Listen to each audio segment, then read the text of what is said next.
Tim pejabat panitia penerima hasil pekerjaan pada Dinas PUPR Kabupaten Muara Enim akui adanya kelalaian tidak sesuai dengan prosedur dalam proses pemeriksaan uji lab beton pembangunan Jalan Pulau Panggung Segamit. Hal itu terungkap saat Jaksa Penuntut Umum Kejari Muara Enim menghadirkan 5 staf PUPR sebagai saksi dalam sidang kasus dugaan korupsi pelebaran Jalan Pulau Panggung Segamit, Kecamatan Semende Darat Tengah, tahun anggaran 2020 di hadapan Majelis Hakim Tipikor Palembang Selasa 26 April. 3 saksi dari tim PPHP diantaranya yakni Ahmad Diansyah, Agus Rahman, serta Mira.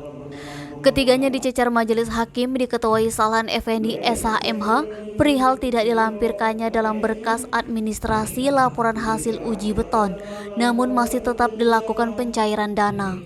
Saksi Mira Febrianti, Sekretaris PPHP mengungkapkan, seharusnya hasil lab uji wajib dilampirkan dalam laporan hasil klarifikasi sebelum pencairan dana per termin. Menurut ketiga saksi sebagai petugas PPHP tahu bahwa hal tersebut tidak dibenarkan, namun tetap dipaksakan agar laporan klarifikasi pekerjaan dibuat seolah-olah telah sesuai. Atas keterangan itu, Majelis Hakim perintahkan kepada JPU untuk mendalami peran ketiga saksi dari tim PPHP yang dihadirkan.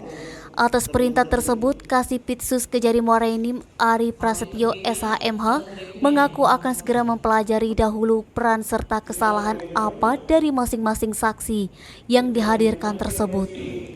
Untuk diketahui dalam perkara ini ada 2 terdakwa yaitu pejabat PPK Dinas PUPR Muara Enim Saiful Rizal selaku PPK Dinas PUPR Muara Enim dan terdakwa Raden Nasran selaku pihak ketiga.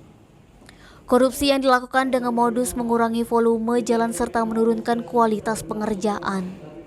Akibatnya perbuatan kedua terdakwa dari laporan hasil audit perhitungan kerugian keuangan negara oleh BPKP Perwakilan Sumsel nomor .2 SR strip 39-PW07-5-2022 tanggal 4 Februari 2022 ditemukan kerugian keuangan negara lebih kurang sebesar Rp379 juta. Fadli, Sumeko TV melaporkan.